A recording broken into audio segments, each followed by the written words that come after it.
back mga kada. Ito na, Via. Kung hanap nyo ay mapagkakakitaan, dito sa Kita Kayo, ay tumutok lang kayo. Tungan-tuwa ako, Yes, diba?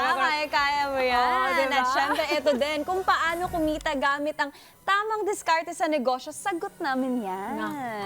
For today's Kita Kayo, gamit ang Graham Bar, or dito sa Pilipinas, ang sabi natin, Graham. Yan yung sikat dito, di ba? Na pwede kayong kumita ng 10,000 pisos. At dito rin malalaman kung paano yan malalaman or matututunan yung extra income na yan, di ba? At ituturo sa atin yan ng madiscarding kada natin na si Gerald Gabasan kasama si John Divina. Yay!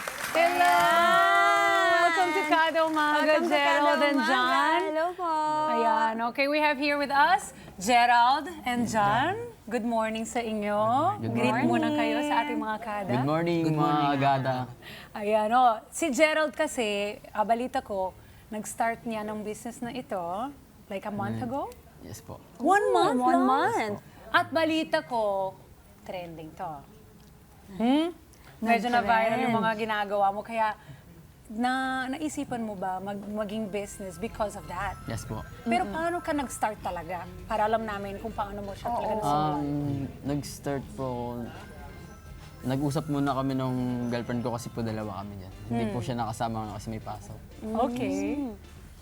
I-greet natin siya, si girlfriend. Ay, Anyway, part din siya dito sa business ni Gerald. Mahihain ka pala. Pwede ko po siyang, Pwede. Name? Faith Micaela Lugo. Sayang ikaw sana kasama ko rito kaso may pasok ka eh. Oh, sweet naman. Okay lang. Yeah! Anyway, eto na. Balik tayo sa kwento. Gerald, so how did you start? Paano nasimulan to with your girlfriend? May napanood po kaming gumagawa ng Graham Bar, then naisipan po namin na pwede pala natin siyang gawing business kasi nagpa-plan rin po kami mag-business. Kasi parang pumapatok rin po kasi siya sa mga tao. Ganun.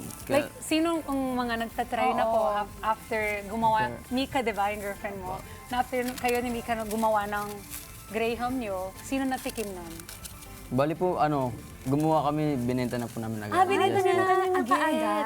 Okay. Kwento mo nga kasi yung story sa amin, Gerald. I-share mo kasi dito sa Kita Kayo, ituturo namin sa mga kada kung paano nila pwede makuha ng extra income na madali lang nasa bahay at yung mga genius ideas katulad mo, di ba? Tsaka You're just pasok sa 19. budget Pasok sa yung budget. recipe. Very right, Zia.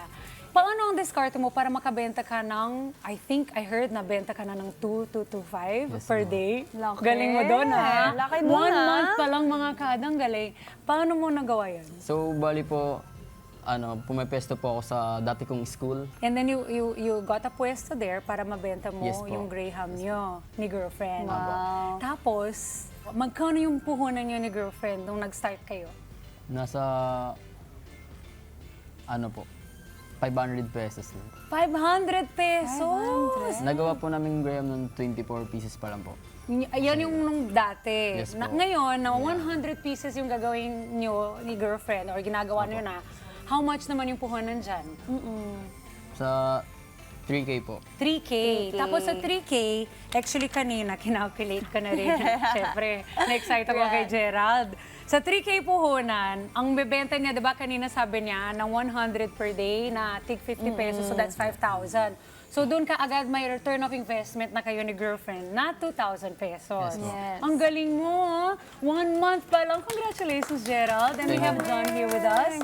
Gerald, balita ko nagsimula po kayo sa Mango Graham Bar at may iba-iba pang flavors kayo. Uy. Dito sa Kada Umaga V, meron tayo dito mango. Favorite mo ba yan? Oo, favorite Ano ko ba yan. yung favorite mong Graham? Mango. Cookies and cream ba? Ano ba yung flavor? Meron yung Meron po yung kaming- ginagawa din ni Mama, pero nakalimutan ko lang yung Yung flavor. Yes. Si Gerald, what's your flavor and girlfriend's flavor? Ang ginagawa Mango niyo? Graham. Huh? Mango Graham. Mango, ano pa? And matcha cookies din, cookies and cream. Ang sarap! Sarap ng Nakakagutom. matcha. Pero ngayon, mga kada, ituturo namin sa inyo kung paano nating makuha ang tamang paggawa ng Graham mango flavor naman. So anong mga sangkap na kailangan nating bukod sa mango? Kailangan po natin ng, syempre, hindi mabobo yung Graham bar kung Kung walang cookies, right? Ano tawag dito? Crackers. Graham cracker po. Graham Graham crackers. crackers. And then, this one is? condensed milk. flavored mango. Ah, Then- mango Uy, flavored na flavor. din siya. Yes po. Ito? Ayan po, creme densada. Parang paano mo ito ginagawa? Turuan mo nga kami. Turuan mo nga kami. Hinahalo lang. Okay. So, John, let's start na, no? Ang unang gagawin natin, Gerald? Turo mo Kailangan po sa atin- amin. So, we, kailangan of po course, natin we need gloves. Gloves, Oo. yes. So, after you get the gloves, Gerald is gonna teach us kung paano natin gagawin ang Mango Graham na pwede po kayo kumita ng up to 5,000 pesos per day. Siyempre, may puhunan pa rin po yan ng 3,000. So, Malaking tulong na malaking din tulong na din yun. yun. Yes po. Tsaka V, halimbawa, kung hindi lang si, like in the case of Yes. Gerald, my girlfriend, na kung meron pa kayong mga ibang relatives o mga ibang friends na pwede rin mag-join, Yes. more than 100 ang pwede nyo ibenta. At ang kita dito ay up to 40K a month kung 100 lang yung ibebenta nyo. Paano po kung more than 100? Ang galing, Tsaka Gerald. sipagan talaga sa Oo. paggawa and Yes, market. So, ang unang gagawin sa Graham, Gerald? Ayan. Una po natin gagawin, yung condensed flavored mango. Ah, I-mix natin sa creme densada po. creme densada, Yes. okay. Ayan. So, i-mix the mango condensed milk flavor sa creme densada. Yes po. Yes po. Mekos-mekos ni John yan. Na-mekos mo na, no? Bebe? Mekos na ni John. Kamusta yan? Mahirap ba yung Imimix po, mekos? imimix. At least, di ba yung... Nakakangali na po pero sipag pero lang din po. strong mo na after niyan. Yes Oh, po. di ba? Imimix lang po. Gym din yan. So, Yes po. check it off! Check it off! Ganar. Okay. So, you will mix that. After niyan, anong next na step natin? Ihintayin lang po natin na humalo yung flavored mango sa creme densada po. So, usually, kapag kayo ni girlfriend gumagawa, how long yung pag-mix? Kasi pwede rin gawing sa mixer, di ba? Yes, sir. Yes. Sa So, mixer. how long yung pag-mix natin? Nasa 10 to 8 minutes po. So, 10 to 8 minutes po, pwede rin kayong gamitin ng mixer, Mixer. just in case, para mas madali Yes po po. at mas mabilis. And then, after we mix the creme densada and the mango flavor condensada, ano ang next step natin, John? Oh, John and Gerald. Next po is Tapos, ilalagay po natin yung mango, fresh mango. Ay, fresh mango, sarap Yes. yan. So, ilalagay na siya doon. So, ilagay ng fresh mango. yan yung paborito natin na part. Yung fresh mango naman, mga kada, ilalagay po dito sa Graham crackers. As you can see here sa table, ginagawa na po ni John. Iuwi ko to. De, joke. Mamaya natin Alam mo na. Okay na po siguro to. Na, Yan, okay na yan. Ayan, Pero so ano na mix siya. na. balita ko, Gerald, may parang pa-overnight ba yon yung papaset niya? Or hindi naman? How long? Yung creme densada, yung creme densada po. Kailangan po natin siya i-chill sa freezer ng kahit 3 to 4 hours po. 3 to 4 Yes. hours. Okay. Para malamig tsaka masarap talaga pagkain. Malamig at masarap. So, Yes po. after na gumawa na natin tong mango, yung next naman, pag medyo, meron ba tayo nakaset na? Yung na-overnight na or na-freezer na?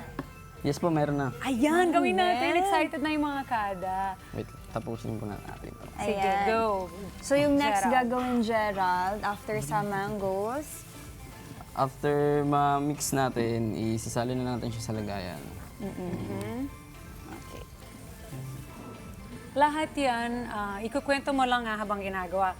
Lahat yan, Gerald, natuto kayo from who? Like, yung girlfriend ba yung marunong? Or ikaw po, yung naka-idea niyan?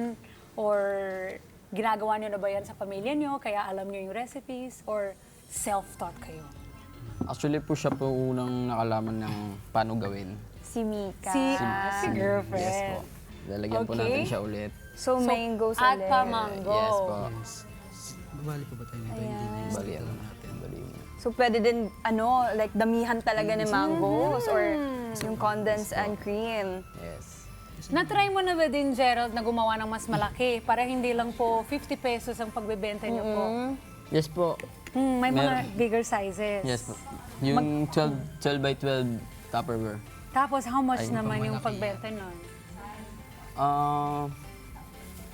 Depende po kasi yun sa ano namin sa...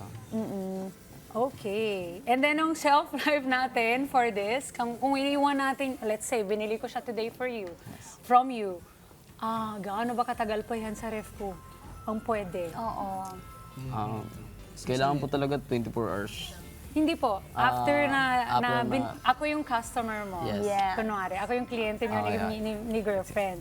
Tapos binili ko yan para sa boyfriend ko naman. How long na meron si boyfriend hanggang pwede pa niya kainin yan? Does it last for like a week, 10 days? 3 days, di ba? Basta po nasa rep shop. Yes, hindi po may sira. Pag nasa ref, how long?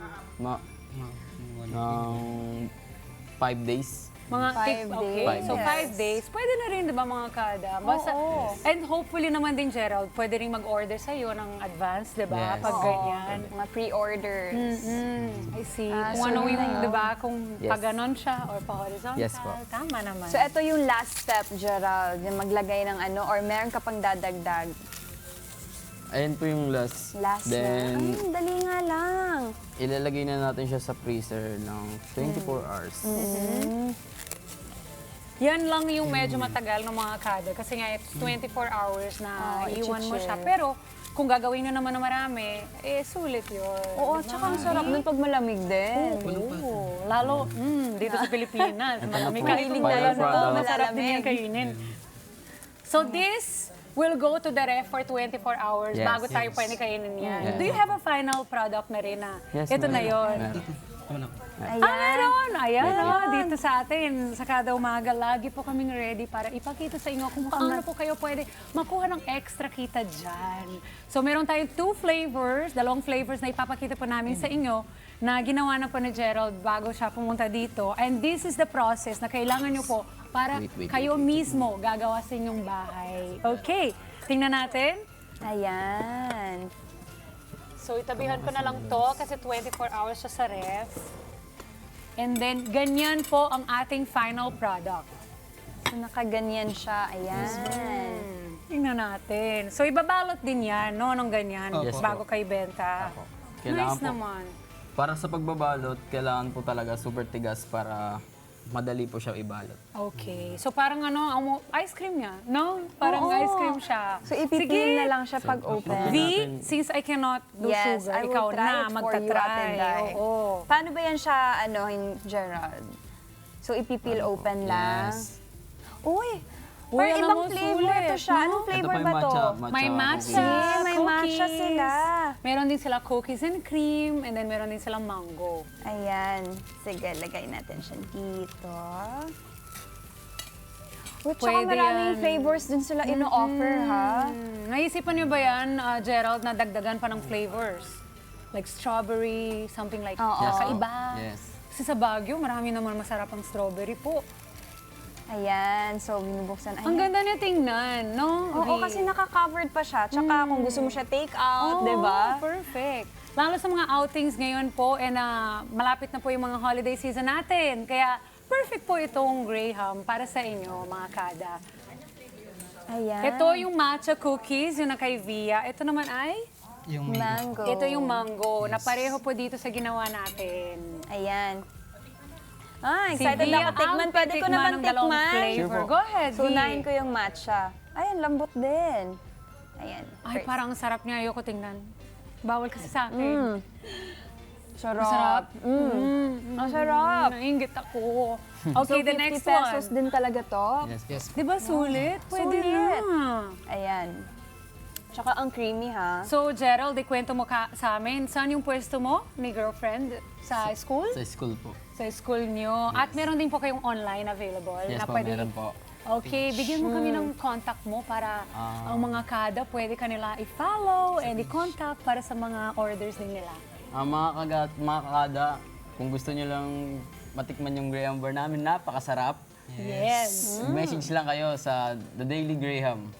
Daily Graham. Ayan. And thank you, Thank you, Ate Gerald. Pia. Thank you, Gerald Thank you and po. John. Thank you, Gerald and John. Oo, for Yeah. teaching Ang us sarap. dito sa kada umaga and sharing your Graham or Graham bar recipe with us. And syempre, kayo din pwede po kayo magpagkakakitaan. Oh, di ba? Hindi mo dito sa ating segment na Kita KU. Okay, good luck sa inyo ni girlfriend John. Thank you so much for Thank you. Thank you. Gerald Thank you po. Hello mga Kanet 25! This is Diana Menezes, and for more Kada Umaga updates, just click the subscribe button and follow us on Net25 social media pages at Net25 TV and at Net25